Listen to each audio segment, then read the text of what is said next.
The first gadget we're going to look at is this. It's called a draft top beverage can opener. You can see it is quite a sizable unit. Press it at the top here and this lever pops out to the side. And if we take a look at the underside, we can see how this action moves these four cutting wheels in and out. The idea is we put it over the top of a drinks can, like this, press the lever in and gently rotate it. And supposedly it'll cleanly cut off the top of the can. Well, it's pierced it, I can see some drink, but I'm not sure it's done much. No, I can't lift this off. And it's not pushing down in either.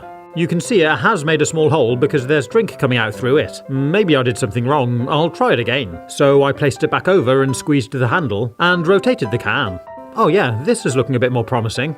So I'm not sure how I'm supposed to get this part out though. It pushes down in pretty easily, and I'm using the handle of a teaspoon just to snap the last bit off, and then I can kind of fish it on out. I'm really not sure I want this in my drink. And I've had to get my fingers wet too, and although I tried to hold the can as softly as possible, I did dent it while gripping it as well. But let's have a look at the lip. So the top around here is still smooth and untouched, and if I look at the rim inside, you can just see where the cut line is, but if I run my finger around the inside, it really isn't sharp at all. So I went ahead and tried drinking from it. Yeah, that's pretty cool. There was no sharpness at all, and if we take a look at the top I just removed, it's done a really neat job, no sharp edges here either. Let's see if I can get it to work any better on this can of Fanta. This time I think it worked first time round. Apparently I can use this piece here to push the top down in, but I don't really like the way it goes down into your drink. And then you've got to kind of use your fingers to get it out. Well, it has worked again, but this time I must have gripped the can a lot tighter because it has become really quite dented. And you can see this pool of drink here on the counter which ran out as I was trying to open it. So what do you think? Have you tried one of these? Are they any good? Maybe I'm doing something wrong. Let me know in the comments. But next I'm going to show you a really cool storage solution for if you've got a lot of drinks cans that you want to store in the fridge.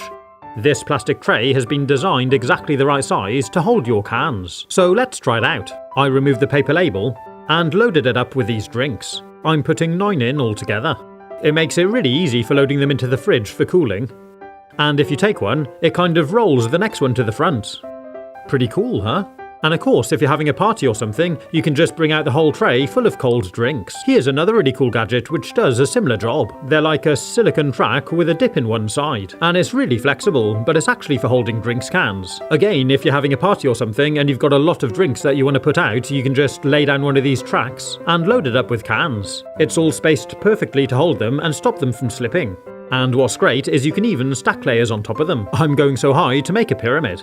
And if you put another mat alongside, you can actually stack a huge amount of cans.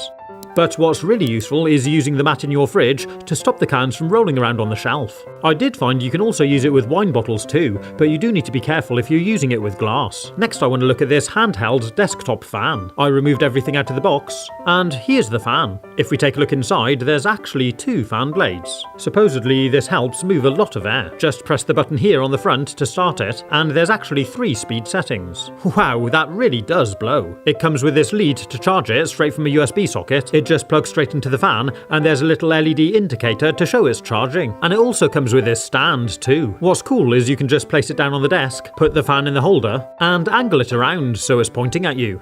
And if we take a closer look at the holder, you can see it's got this little curled up lip at the bottom, and this part acts as a phone holder. That's quite clever. And the fan itself is just about portable enough to slide inside your pocket if you want to.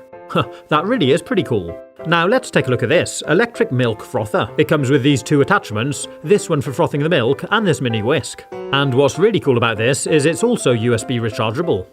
It's got 3 speed settings and it spins really fast. Ordinarily, you might think this is just useful for frothing up some milk for your coffee, and it does work really well for this. I'm just pouring a little bit into this glass so you can see it, and in no time at all, we've got some nice frothy milk. But I'm going to try using it to make a quick, really nice frothy milkshake. So I filled this glass up 3/4 with milk, then added a little bit of chocolate powder flavouring, and let's give it a go. And in no time at all, we've made this really delicious frothy chocolate milkshake. Look at that, beautiful and aerated.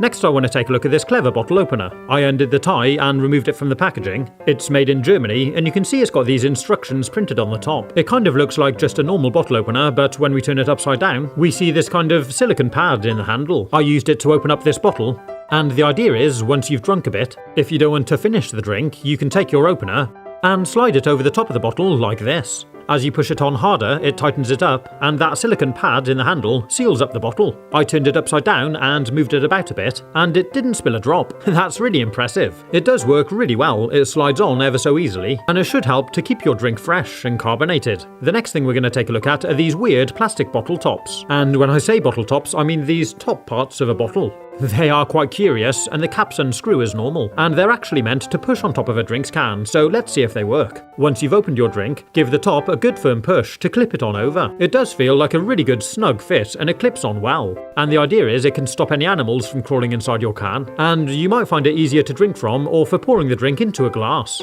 And of course, if you're on the move somewhere, it can help to stop your can from spilling. The top just screws on and off nice and easily, and when I tried a drip test, there doesn't appear to be anything at all leaking. That's impressive. I tried another one out on this can of Coke, and this time, although it's not designed to be held like this, I held the top and gave it a good shake, and no issues at all. It stayed firmly attached to the can. But this time when I gave it a leak test, I did see it dripping a little bit from the cap. These lids don't have rubber seals, so they're not quite airtight, and I think it has been designed like this to stop the CO2 building up from the drink and popping the gadget clean off the can. But for stopping animals crawling in, avoiding any spills when you're on the move, and to help you with pouring, I do think it's a really clever little gadget, and of course it can be used time and time again.